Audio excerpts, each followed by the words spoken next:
You can see the screen. Yes. Okay. And you don't need to see me because I'm going to be narrating. But I just want to say I'm excited to be presenting for you. And this program, TMR Tots, is a pediatric version of an adult method called total motion release that was developed by Tom DeLonzo Baker close to 20 years ago. And also just to tell you that I am compensated as an instructor for the program. And if anyone is interested in the program, the training following the presentation, Mona Patel is handling registrations in South Asia for me. Okay, so here we go.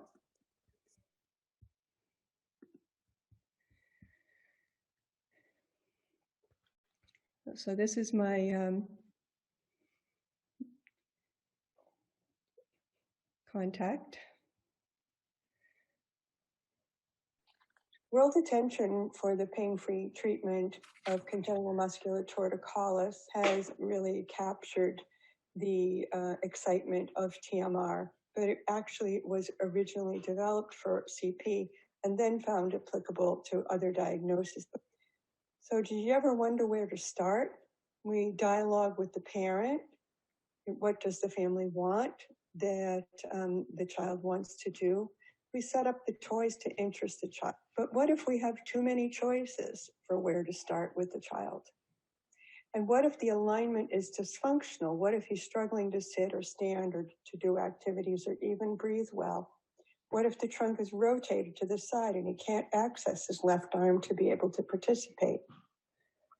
So TMR tells us where to start and provides an organized plan to target where to continue with what you're already doing in therapy. The beginning of each session is to test. That only takes a couple minutes. We treat for a period of time with fun activities to shorten the tight tissues, post-test, and measure objective changes.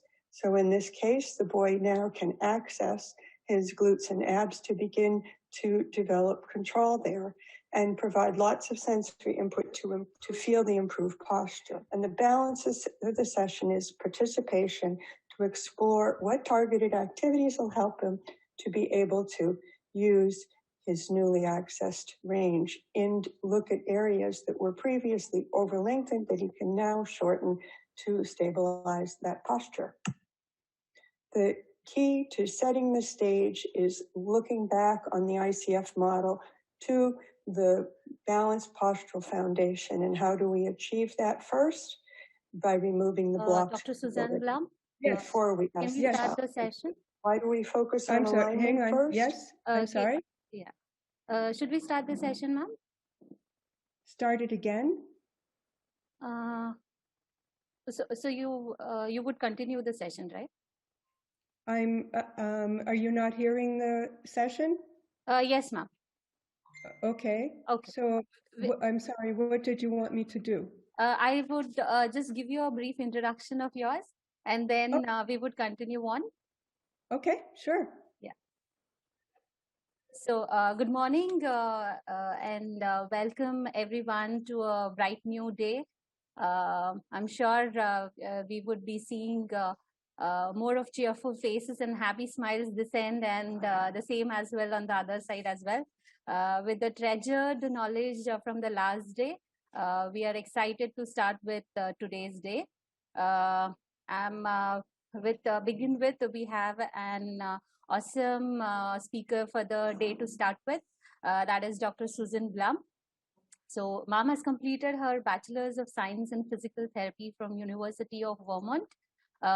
She has been practicing physical therapy since 1975. She's the owner of Susan Blum Pediatric Physical Therapy. It is a private practicing, specializing in treatment of children in their natural environment. Currently, ma'am provides pediatric consultative PT services in the Phoenix, Arizona area.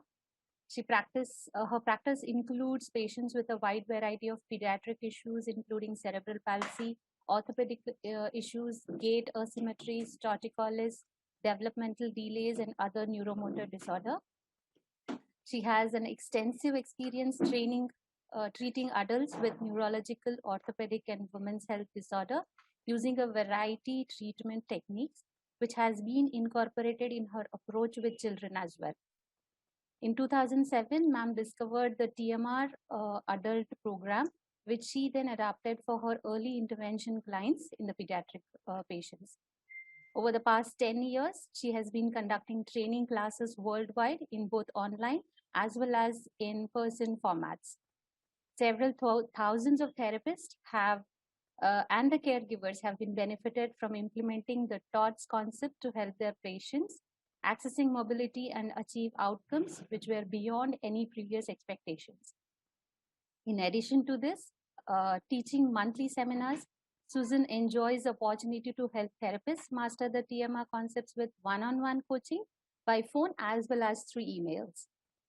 Her goals and passion is to share gifts of TMR thoughts with colleagues, patients, their families, and caregivers so that they too may experience the enjoy and benefit the most. Susan employs traditional pediatric strategies and is a self-directed continuing education addict. Her daughter, Dr. Blum, is a physician, board certified in osteopathic medicine, who shares a passion for TMR as well. Together, they collaborate in review of most current literature and studies to incorporate evidence-based concepts into her teachings. Ma'am has been awarded the York Adams County Early Intervention Provider of the Year 2012. Though ma'am needs no introduction, but still, as the protocol, we would like to welcome you, ma'am, and you may continue the session. Thank you. Thank you very much. Thank you.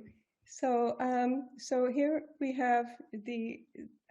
I'll start again here. I'll pick up from my. Yes. Because asymmetry impacts all systems. It isn't just the balance to catch a ball. A struggle to breathe because one is flexed or side bent can affect their ability to participate in school and cognition. And having the trunk rotated one way or the other can limit fine motor development. Digestion and circulation and everything else can be impaired by having alignment issues. The TMR protocol of testing and treating was developed to follow the ICF model. What does the child hope to achieve? How do we tap into their joy? How do we engage them and the family to participate, and how to build into daily routines 24/7? These were all things that I was doing pre-TMR. And so we look at the upper right corner of the ICF model, and we're looking at activities and participation to facilitate function. But we first go back and say, why are they having trouble accessing the ability to have the function facilitated? And that is to remove the blocks in mobility or alignment first. So we have a 10-step method, and the 10-step protocol is, you see the parents are in the center, or that is, what do they want? What's their ecosystem? What's her issue? What does she want? I can't dance with my friends. I'm off balance. I'm struggling. Clinical observation, we always measure. All of the weights on her left foot, her pelvis is stuck to the right. Why? Because she has blocked elongation on the left side and blocked pelvic weight shift to the left. The pelvis is stuck over to the right. What do? We identify the blocks and we remove them by having her learn to feel where she's tight and where she can move easily. And we go deeper into that range, having a fun activity. As we do that, we identify what do they enjoy doing, so that as she's raising her arm up on the right side, it's indirectly shortening the left side and loosening it.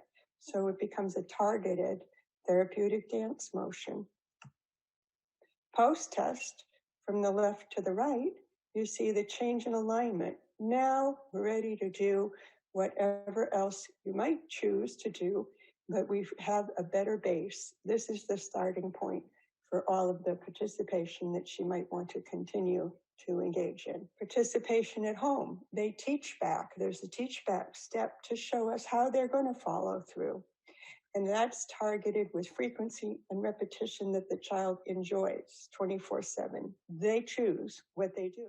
So with a follow-up visit, I can dance better, I can balance better, and also I can walk further and faster. And we measure that, and we see that with even better elongation and weight shifting than they had the previous time because of the follow-through. And so we just take it to another level, test for blocks, and use it or lose it. So what was my experience 33 years before TMR? And 13 years since I took it. And the challenges that I encountered were plateaus in achievement. Range wouldn't last. Short muscles stayed weak. Long muscles stayed weak. Children were struggling because they were off balance. How do we get the most vertical posture to set the stage for motor control so they didn't have to struggle? How could we address the sensory deficits that are important in CP? And how could we build in enough reps, the 15,000 reps that Jeffrey Klein says we need to build the maps? And so we needed parent education to build into the daily routine. And most recently, we've had the challenge of telehealth, empowering the parents between the sessions. But prior to COVID, I was also doing telehealth. This system gave me the ability to do clinical observation and targeted intervention over the internet from children out of state where I had licenses in other states. So we look at the foundation, the balanced foundation. When you have the block tower stacked up in alignment, you can make a higher tower. And when things are off balance, it's weak. And the tent is weak because they have short ropes and extra long ropes. And we have to get those straightened out first. And how do we do that? We find the short ropes. So the turning point in my career was 2007 when I worked with a little boy who was turning 2 and had massive issues, couldn't roll or sit. And over the next year, he got full range and independent walking. He was profoundly limited, but really at a higher GM FCS level that he could not access because he was blocked from achieving his full potential. So what is a block? It's a shortened area in the body that limits range and alignment and limits access to optimal alignment and length of the muscles and restricts access to muscles with potential to develop control that they may never, ever be able to achieve. We look at this young man who was seen following my class. The next day, one of the therapists identified what was tight on him and shortened it. Simple as that. And at the end of the session, you see the change in alignment. So what can we measure? We can measure that he can now rest in a more comfortable posture, less chance of skin breakdowns, and enjoy the mobility and discover what he can do with his hands together. We test for blocks in all of the planes. We have 8 motions for pediatrics, and we have 2 additional weight-bearing motions for rehabilitation when someone has already established motor maps for eccentric control in the serratus and glutes. So how do blocks limit the ability to progress with activities and participation? Consider weight shift and balance. Sitting now, shorten up your left side and tuck your shirt in. Now you're either going to fall over to the left or you're going to teeter-totter sitting on your right buttock to balance and shortening up your left side that way because your shirt won't untuck. You may develop a torticollis. And if you stand up and your hip is pulled up and shortened up on the left side, your left hip can adduct. And if you hadn't already developed a nice acetabulum, you might get hip dysplasia. And in that position, try to catch a ball. So we look for the blocks that are throwing things off. And in this case, it's the side bend is blocked, the ability to elongate the left side to side bend to the right in order to weight shift is the missing piece. Okay, so now we have a child And the goal is independent toilet transfers. The mother says, I want you to work on the pivot to the toilet. Why can't he get there? And we back up developmentally, and we find, where did it start? The fact that he has no elongation on the left side. He's struggling. He can't get to the edge of the wheelchair in order to get up and learn to pivot. And so we remove the block at the beginning of the session so we can weight shift onto the left buttock. He's enjoying that, and we make a fun game as he's weight shifting on the emerging elongation on the left side, and says, look at me, mama. And we can build that into daily routine and progress as he gets more elongation to being able to weight shift to get to the edge of the chair and ultimately doing it at standing. And now he has good control and alignment to progress from the standing to the pivot. But first things first. We have a child that does not have a vertical sacrum. Why? Because he's blocked in stuck in flexion. And a number of months later, that flexion resolves with doing TMR, removing the blocks, and he now has a vertical sacrum. How do we unblock it? We test to find the restricted range in the first 3 minutes, and we shorten using a modified counter strain. What is counter strain? It's science since the 1960s in direct shortening, and the theory is that shortening loosens and hydrates the tissues, making them more extensible. Just like when I take my finger trap and I pull on it, the weave tightens up. When I bring it together, the weave opens, and imagine blood vessels and nerves going through the space. So a child has tight hamstrings. Pre-stretch, the range is limited. Post-stretch, with a gentle stretch, we may get a little bit of range. We're getting some kinks out of the system, just like as if your shirt is wrinkled and you pull it down, or your socks are falling down and you pull them up. But what if we apply undue stretch? We may get length temporarily, but it's at the expense of the surrounding tissues, causing micro trauma. And then there's a rebound, and the next day they go back to the normal resting length. It doesn't last, and it can hurt. So we take that off the table, and we look for another way to stretch. And the way to stretch is to elongate by shortening. So how do we do that with TMR? We have the same length issue, and then we bring it together to loosen it, much like a Band-Aid or bandage on someone's palm. When you flex your fingers, it loosens and falls off. And now we have more range. Post-test, we have more range, and then the next day and the next week we go back and we still have the same range or even more because of caregiver follow-through. So children with CP frequently are blocked in flexion, and we try to facilitate their backs to get them to stand up taller. But if we're treating them with TMR, we first shorten them to give more anterior extensibility, and then we can better facilitate the deep postural extensors. And the arms can come up higher and their participation improves. So the turning point was 2007 when I discovered TMR. Then the children, the key thing was they improved faster and with ease, and they were enjoying the therapy. I had an organized system the parents could follow through. It created a balanced foundation, and we could get even more improved, greater control. And it totally complemented my NDT background because of the additional motions that I added in developing TOTS, which corresponded with weight shift, elongation, and rotation. We're going to feel the most common restriction seen in children, which is limited rotation of the sternum to the right at ribs 7 through 10.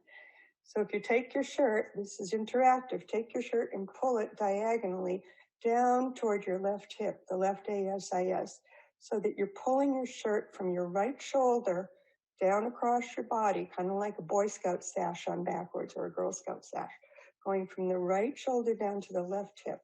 And that bias, that pull, limits rotation at the lower rib cage. So imagine you now have a belt going around your lower ribs, like the equator going around the earth, and the chest moves freely to the left. It's easy. But if I turn my lower breastbone or sternum to the right, the bind, that diagonal pull binds. and I can't turn to the right. And so if I pull on it a lot and I can only turn to the left for the most part, and I can only turn to the right a little bit, my mid-range is not centered forward, it's off to the side. And look at where my left arm is. It's off kind of behind. Then it might be hard to catch a ball in that position. Or I might not even discover I have a left arm to fully use it. This twist pattern is called the common compensatory pattern, which I kind of renamed for simplification, the most common counter rotation pattern. But it was written up in the 60s, the 50s and 60s by Dr. Gordon Zink. And this twist pattern is really the pattern of life you see with the DNA. And I illustrate it with a twisted, compressed soda pop can to reflect the position of a baby in the womb. The sternum is going to the left, the belly button is going to the right. At the thoracolumbar and lumbosacral levels, there's a diaphragm there, and then they rotate in the opposite direction. Counter rotation. But to have a preference, everybody has a preference. And most people, and almost all babies, have a preference for the left, what we call left upper twist, right lower twist. It's less common counter rotation pattern is to have the right upper twist, left lower twist. And a certain percentage of adults and some children that have had a lot of issues, and we're not quite sure why, they prefer this way. And so we need to screen and find out which way they need to go in our testing. What is the problem if it's excessive? A little bit is normal. There's always a difference left and right, and within normal limits is about a 15% difference. Dr. Hansmau described Sebin or Sebin syndrome of 7 things frequently that can happen in children: plagiocephaly, torticollis, scoliosis, hip dysplasia, pelvic obliquity, hip contracture, and foot deformities are all part of an exaggerated posture where you're blocked in that posture. How do we find the blocks? With clinical observation and going through the TMR motions. We see where their strengths are.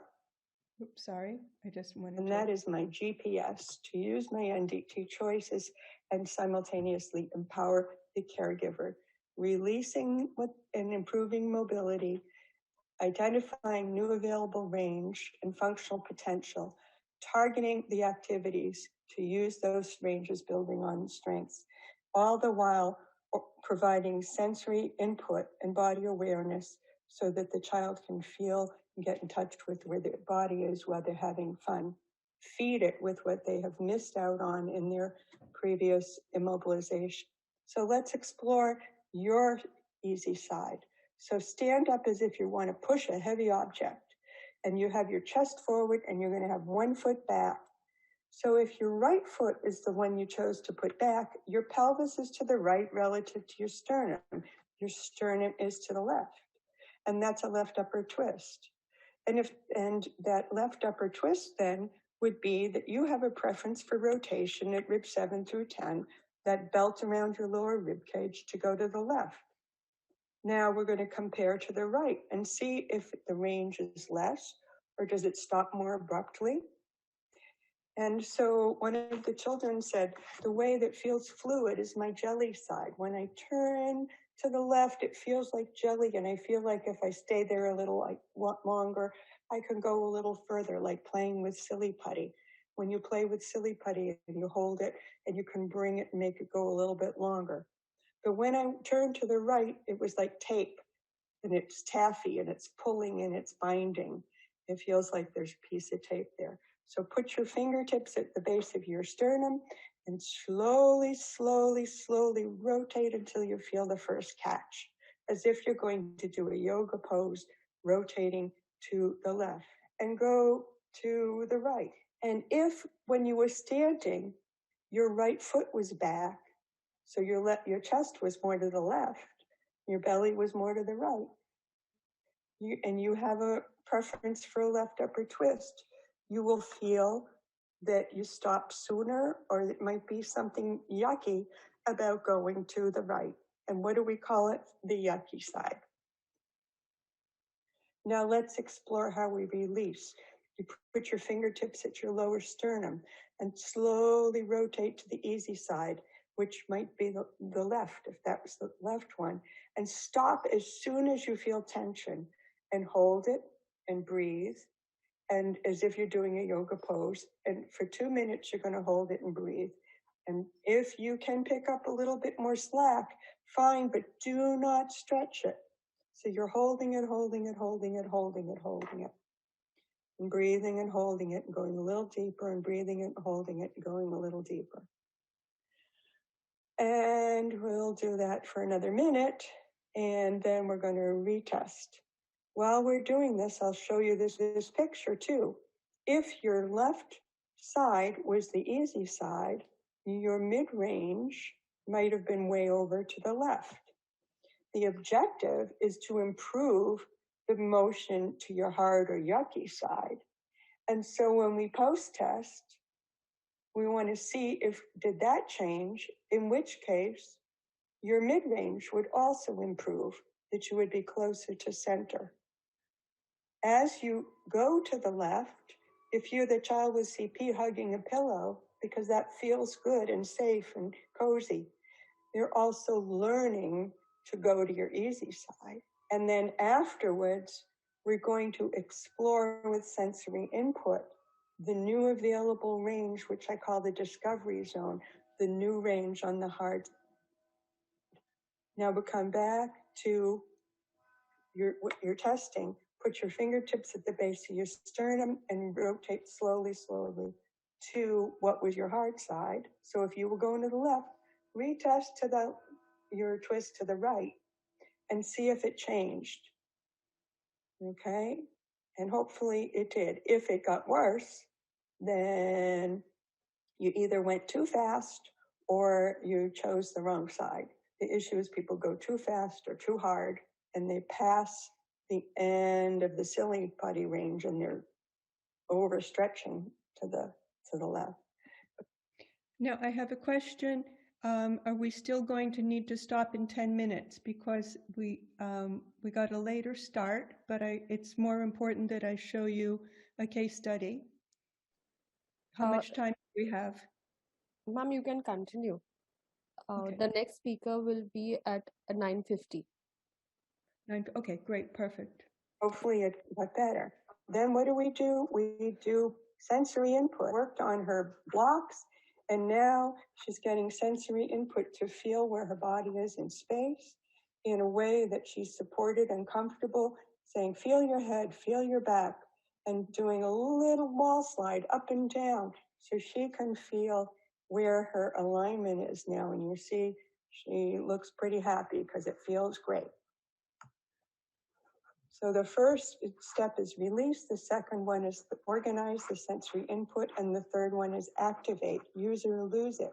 So initially this child was flexed forward so much, there was no way that we could work on head control.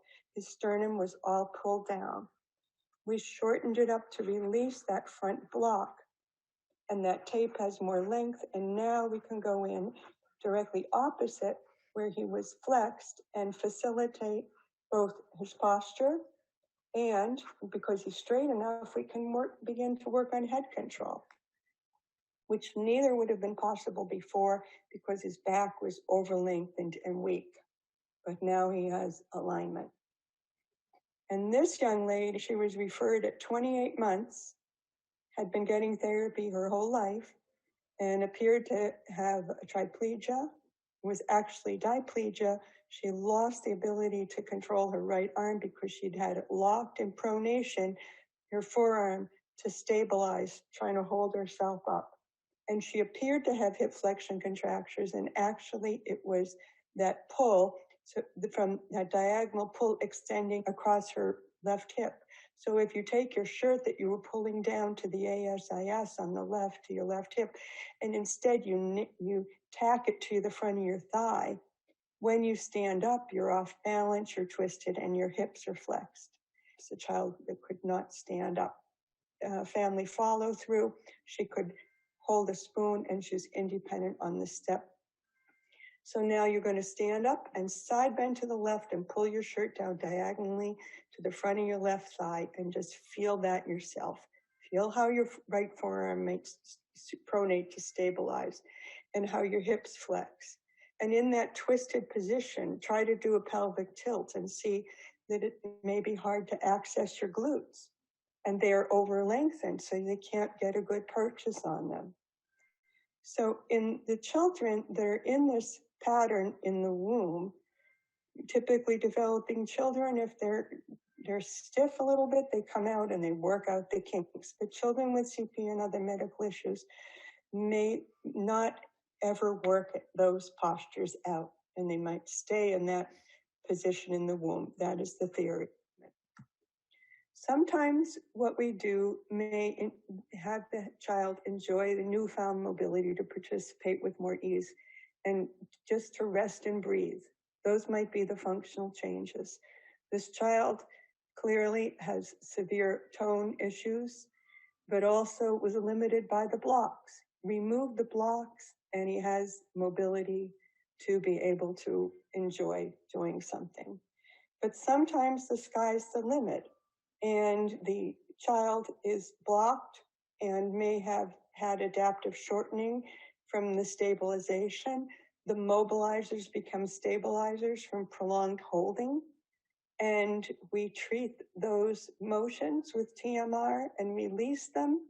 And then, yes, the child still has CP, but her true level surfaces. And that is what's within normal limits. She still has issues with tone, but this child now no longer even wears AFOs. It just helped her discover the hidden potential that she possessed. Until we release the blocks, we will never know what hidden potential our children may possess. And now Mona did a wonderful case study I wanted to share with you, so I recorded it. And you can contact her for info if you want. Hello everyone, I'm Mona Patel and today I'm going to present a case study where I treated this kid for a year long, and I will show you today that with help of TMR how I could get so much of functional gain with this client. So the child, when he came to me, he was 3 months old and he was early term 37 weeks. He had a lot of things. It was a complex case. He had asymmetric hypoglycemia, neonatal hyperbilirubinemia, hypocalcemia. He also had right-sided CTV and right thoracolumbar flexion deformity. There was, in MRI, there was corpus callosum agenesis. There was hypotonia with ataxia, severe issue with the body awareness. His Heinz scores was less than 30. And on Prickel's general movement assessment, fidgety was absent at 3 months. He was also assessed by a developmental pediatrician, and on DASI, which is an Indian adaptation of Bell scale, his motor age at 3 months was 0.8 months and his mental age was 0.2 months. And there was also issue with vision. He was not able to fix his eyes at 3 months, so the vision was also an issue. So we started working on him from all dimensions. As you can see in this slide, so you can see that when I started practicing TMR with him, he was grossly asymmetric when he came to me. So yeah, I worked on him and developed control, but with help of TMR, I could gain so much of symmetry. And when I developed this symmetry, it in turn helped me develop better postural and motor control. So this was when he came to me. This was at 3 months. He was not holding his head. There was no rolling. He was not reaching for toys, nothing. He was just like this in supine, pushing into extension. And this was the repetitive movement which he was doing. There was nothing before that. Grossly, when we started working on him, after that, he started developing sitting control, supported sitting control, but there was a gross asymmetry, right-sided asymmetry. So I started working with TMR holds and then wraps with him, and gradually, and we also worked on his postural control and motor control, and gradually he started sitting, and gradually we worked on him and he started developing all milestone one by one. So he developed sitting almost at 9 months. He developed crawling around 13 to 14 months of age. He started supported standing and cruising around 15 to 16 months. And uh, throughout this improvements, what I used is I used the functional mobility checklist from TMR, so which helps you to know according to his facial shortening which side um, is more involved, and by shortening that, how can you release it better, and how can you develop control from that side better. So for example, if using TMR functional mobility checklist, I can know that maybe he will be more comfortable rolling on the right side first. So I checked it, and then when I saw that, when I practiced rolling on right first, he easily moved in on the right side rolling, and then he went on the left. Similarly, when I wanted to teach the transition from prone to supine, I knew that he will sit on his left side first. So I practiced the left side first, and then I practiced the right. And so child, because it was easy for the child, he complied better, and in turn, we could get this transition easily with him. So I'll just show you how I treated him. So I worked on him. One of the first day I worked on him, and I took this picture where if you see the slide, I'm holding him in right upper twist, left lower twist, with right side bend and extension. So I've blended 4 TMR motion, and I gave a sustained hold on this. And after this, what I achieved was a very balanced mobility and a symmetry. And then I started working on the control part, which was more of an extension first. So this is how I worked on him and got the kind of result which I got. So, so for example, if I show you this. So because he is a right lower twister, he is able to get the right leg forward easily while commando crawling on his tummy. So I was doing telehealth in the lockdown, and with the help of TMR, because I knew that because he's a right lower twister, there will be ease for him to bend his right leg in flexion, abduction, and external rotation and go forward. I taught parents that first. And it really worked, and he started doing it. And once he started doing this, then we organized him and we gave him more alternate mobility, and then he started gradually using both legs. Just to show you where he currently stands. So now he is almost 20 months, and he walks independently. So I have used Teratox also with him. It has again helped me develop more mobility. And this is without Teratox.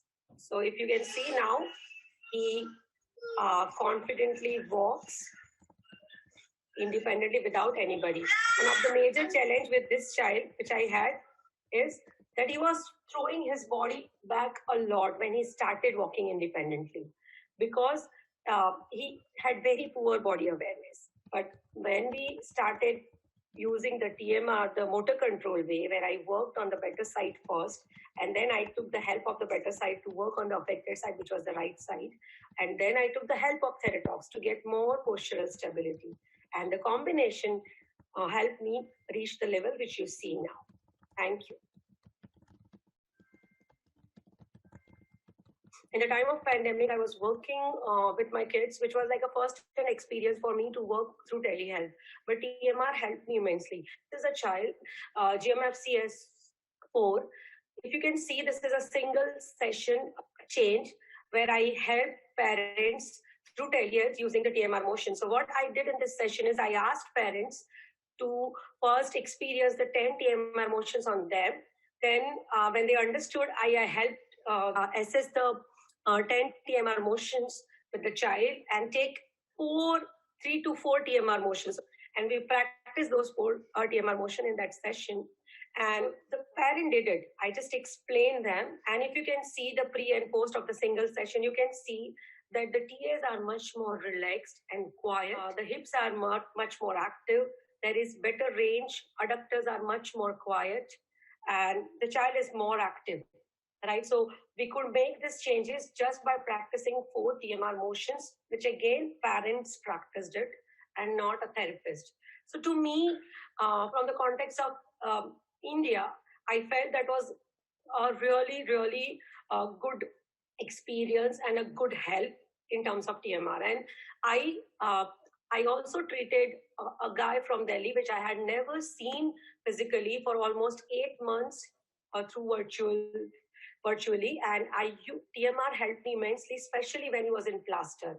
I really made significant change in that kid with the help of TMR. So yeah, TMR is very structured framework, and that is how it helps you to telehealth or while you're practicing your therapy through telehealth services also. Okay, now we have this child that had a left hemiparesis, 18 months to 36 months. And you see he was dragging his left leg and not using his left arm. And here he is on the fire pole. What happened? What did we do? Release, organize, activate, targeted activation. Based on what we released, identified each session. Nothing different. He presented as a level 3, but he was always a level 1. He was just blocked. He couldn't access his left upper extremity because his chest couldn't go to the right. He was dragging his left leg because he couldn't flex the left hip to crawl because his pelvis is rotated to the right. And he was blocked in elongation on the left side, so he had unequal weight bearing to balance. And everything was accelerated as improvement by removing the blocks first. Using TMR, we can help the child achieve their potential faster and ease with better alignment and continued improvements. You see here on the water slide. And you look at that left arm that he was not using and the left leg that he couldn't crawl. And we had a mother that just picked up the ball, and I did not work with him from age 3 to 8. Here he's 8 years old here. Mother just kept on top of working with him as he was growing to see if anything tightened up with growth. This is the same child. Remove the block and... Okay, so now I will say hello. So we stopped the share. Do you have any questions? Thank you, ma'am. We do have a few of the questions here. How is the alignment would impact the cognitive levels of the children? The alignment, well, because imagine if you were sitting, twisted, windswept, flexed forward, your breathing is limited, you're struggling, you're uncomfortable, and then it's difficult to attend. I've had several children that were labeled as intellectually delayed that were not. They did not have the energy to sit up in school and pay attention, and when we found the blocks that were pulling them off balance and they could sit up and attend better, their scores went up. One child I actually had who was 11 months old, and the doctor said, your child is severely disabled, anticipate she'll had to be cared for the rest of her life. She was side bent, twisted, and if you put your elbow on your knee like this, and she did not look at her mother or track or anything.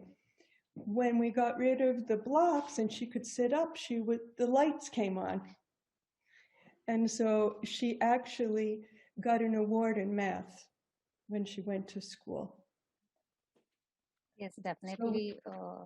The alignment would have impact on the learning, as well as it will have a multidimensional effect of hearing, which would again aid in the cognitive development of the child. It's the same thing. The fine motor will improve if the child is twisted and they don't know they have a left hand. and then we untwist them and they get the hand out where we can use it, they may not actually have, where it appears they have a neurological problem in their left hand, but they may not. Or they may have a problem, but it isn't as severe. We don't know until we have the mobility to give them the sensory input, and the sensory input is a huge piece of this as well. Will TMR can be used to reduce spasticity? We don't, what we look at a child, and a lot of this what we think is spasticity is actually the tone kicking in from the child struggling to stay upright. And so that's when my response was, if you're falling forward, with my little boy, the one that had the sacral sitting, he was also in high guard, but he had the most profound hypotonia I have ever seen, except for a child with SMA1. You pick him up and he's just like this, but he was in high guard. He did not, that was not tone, that was trying to stabilize. And a lot of the stabilization and the reflex, the ATNR, that is exacerbated by the posture. So when we fix the posture to the best that we can, a lot of what we think is spasticity goes away. And the true spasticity that we're not going to take away, that's part of their makeup, that will be suppressed, and maybe a small percentage of it will still be affecting them. I would like to take the last question for the session today. Do we turn to different side, hold for 2 minutes, then turn to the earlier side, hold for 2 minutes, followed by the post-test to the difficult side? No, the treatment, if I did not explain it correctly, was to rotate to the easy side in order to put this bias on slack, which then if you had a piece of tape here, like a bandage, that would wrinkle and loosen. And then we go and we post-test and say, how much looser is this now?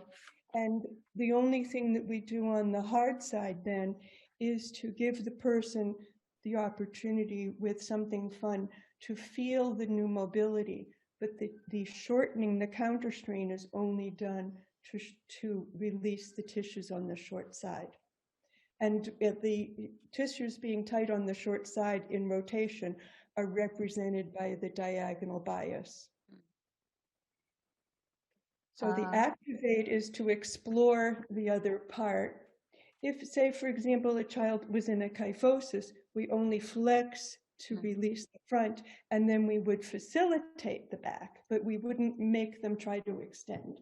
We would just have them feel their new improved alignment, which is what we did with the girl with the wall slide.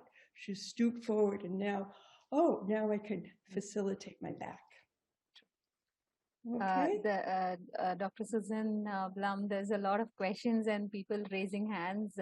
I would request the delegates to take ma'am's email address, which has been given in the conference brochure, and do mail her and ask the other questions or queries what you guys have.